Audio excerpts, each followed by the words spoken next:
तो hello guys, हम लोग यहाँ पर पढ़ने वाले हैं क्वांटम मैकेनिक्स में कुछ ऑपरेटर्स।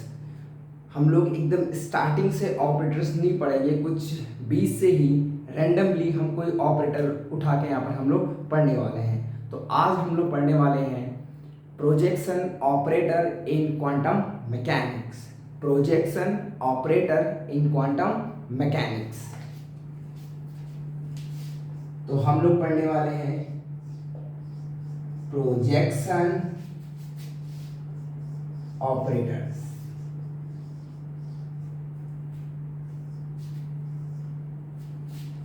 तो हम बात करते हैं कि आखिर प्रोजेक्शन ऑपरेटर होता क्या है। जैसे कि आप लोगों ने क्वांटम मैकेनिक्स में इससे पहले हर्मिशियन ऑपरेटर्स भी पढ़ा होगा। Late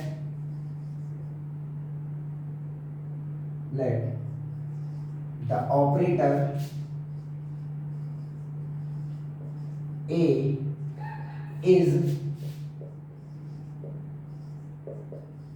said to be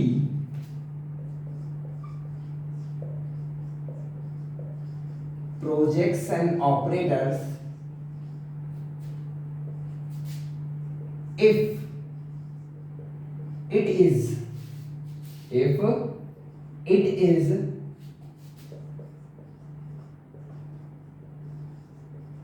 Hermitian or idempotent।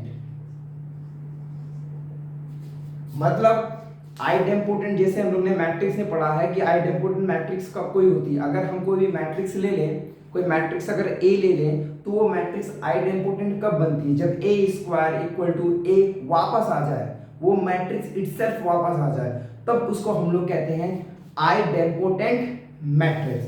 तो जस्ट लाइक यहाँ पर भी यही है, प्रोजेक्शन ऑपरेटर्स क्या होते हैं?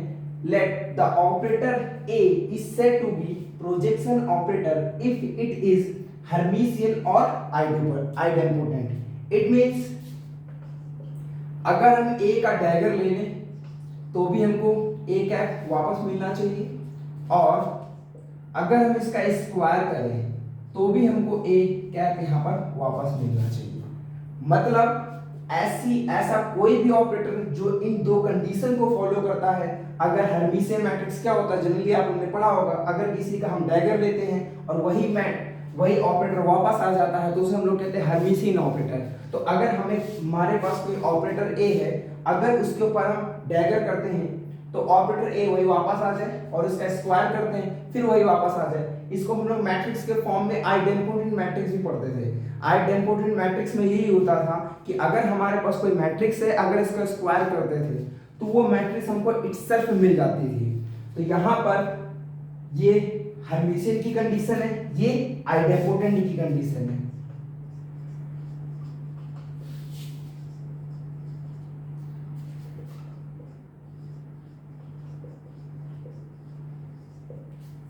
ये हर्मिशियन की कंडीशन है, ये आइडेम्पोटेंट की कंडीशन है। अगर हमारे पास कोई ऑपरेटर ए है, अगर वो हर्मिशियन भी है और आइडेम्पोटेंट भी है, तब उस ऑपरेटर को हम लोग कहते हैं प्रोजेक्शन ऑपरेटर। आप लोग नोट कर सकते हैं इसको। तब तक मैं थोड़ा सा इंक डाल लेता हूं।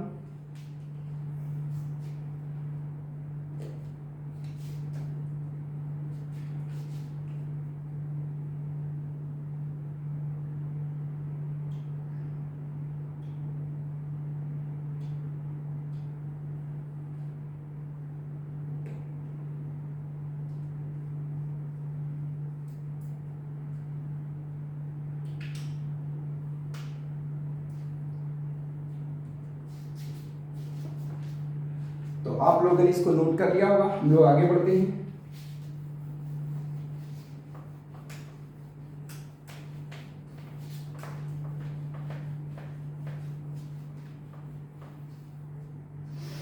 अब हम लोग बात करते हैं प्रोजेक्शन ऑपरेटर के आइगन वैल्यू की।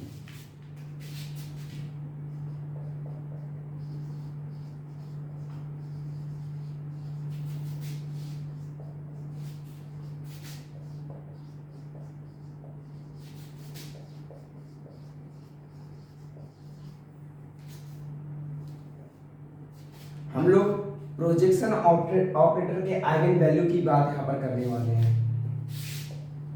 Late is a eigen ket, और इसे आइगन फंक्शन भी कह सकते हैं हम लोग, eigen function of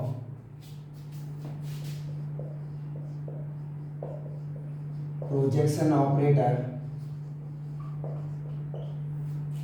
A cap with eigen value lambda. तो हमने लेट किया कि यहां पर जो psi is eigen ket of projection operator A with eigen value lambda. तो इसको हम लोग ऐसे लिख सकते हैं,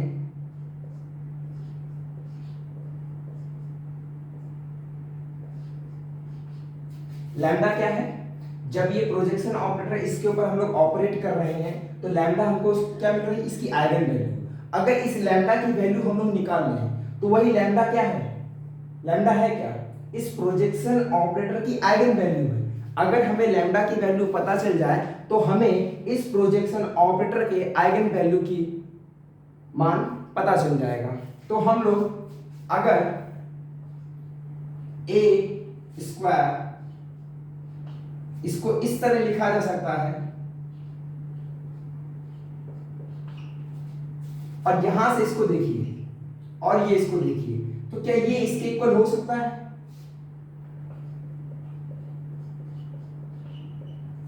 यहां पर इस तरह लिखा जा सकता है। और लैम्डा एक कांस्टेंट है, एक स्केलर है, तो स्केलर की पोजीशन को हम बदल सकते हैं, कोई फर्क नहीं पड़ता है।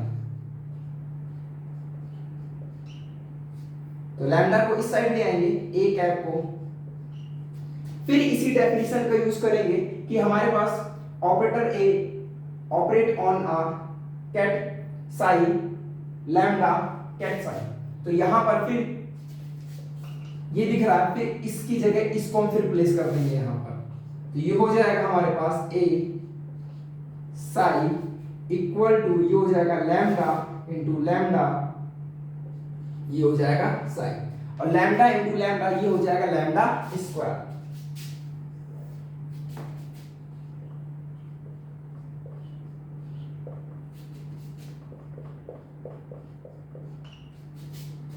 और हमको क्या पता है कि भैया ये कैसा ऑपरेटर है, ये जो हमारे पास ऑपरेटर ए है ये कैसा ऑपरेटर है, प्रोजेक्शन ऑपरेटर है। तो इसका मतलब हमारे पास ये ए स्क्वायर जो होगा वो ए के बराबर होना चाहिए।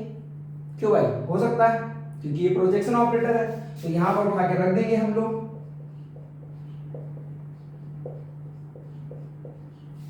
अब देखिए फिर वही सेम कंडीशन जो ऊपर लिखा हुआ है, अब इसकी जगह फिर इस वैल्यू को पुट कर सकते हैं। तो ये जो चीज हमने लिखी इसका हमने 3 बार यूज किया, पहला यहां पर यूज किया, फिर यहां पर यूज किया, अब फिर यूज कर रहे हैं हम लोग यहां पर।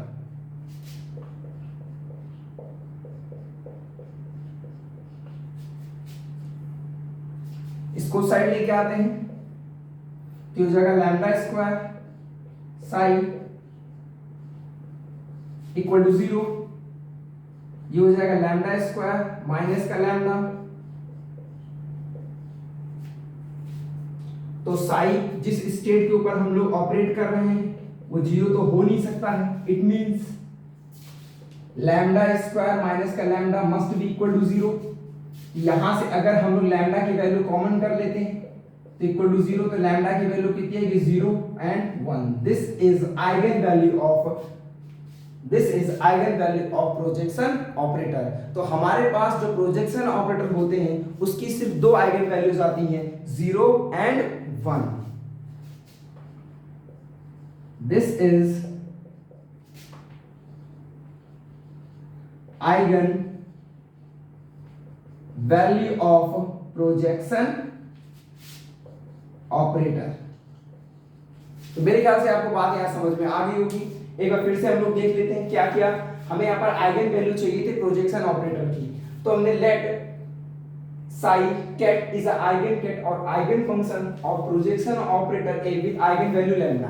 तो अगर हमारे पास आइगन वैल्यू हमने लैम्डा मान के चला है और इस लैम्डा की वैल्यू निकाल देते हैं तो ये जो लैम्डा हो जाएगा ये क्या हो जाएगा, हमारे पास आइगन वैल्यू हो जाएगा प्रोजेक्शन ऑपरेटर का।